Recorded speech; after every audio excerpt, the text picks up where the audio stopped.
తడియారని వాక్యం ఒకటి. సుధామురళి కవిత్వం. సుధామురళి ప్రఖ్యాత కవయిత్రి. ఈవిడ రాసినటువంటి ఈ కవిత్వం చాలా స్ఫూర్తిదాయకమైన కవిత్వం అనే కన్నా అంతరంగాన్ని మండించినటువంటి ఒక కవిత్వం. అంతరంగాన్ని మండించి జనాన్ని జాగృతం చేయటం అనేది సాధారణమైనటువంటి విషయం కాదు. ఈమె కవిత్వానికి సంబంధించి సుధామురళి దుఃఖాన్ని కవిత్వంలో నింపేదంటాడు ప్రశాంత్. సరే, ముక్కామల చక్రధర్ గారి అభిప్రాయాన్ని నేను స్పష్టంగా చదవలేదు, కానీ ఇలాంటి శీర్షికతో ఒక చిన్న కవిత రాశారు. ఎందుకో నువ్వుగా లేనప్పుడు నీలా ఉన్నవాళ్ళు వచ్చి నిన్ను నీకు చూస్తారు. నీతో నిన్ను కలిపేందుకు, నీలాంటి నిన్ను నీకు అందించేందుకు నీకు మించిన తపనను అనుభవిస్తాను. నీకై నువ్వు మిగిలేలాగా, నీలా నువ్వు తిరిగేదాకా నిన్నంటి పెట్టుకొని నీ నీడలై మసులుతారు. నీలాంటి వాళ్ళు అచ్చు నీలా ఉండేవాళ్ళు. చాలా లోతైనటువంటి అర్థంతో కూడినటువంటి కవిత్వం ఇది.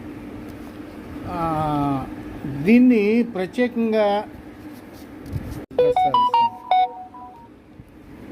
ఇంతకీ అతనేమయ్యాడు అంటూ లోకమంతా నల్లటి కాటుక పూసుకుంది. ఇంతకీ అతనేమయ్యాడు? నిజం మెరుపు దుప్పటి కప్పుకుంది.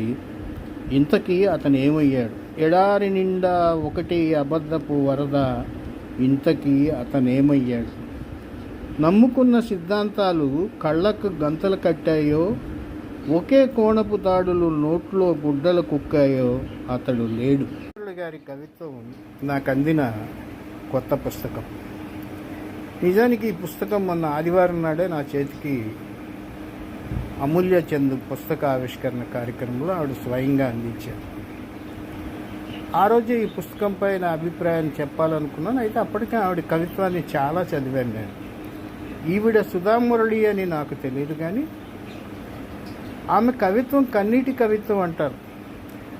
నిజానికి కన్నీటికి ఉన్నటువంటి శక్తి మామూలుది కాదు.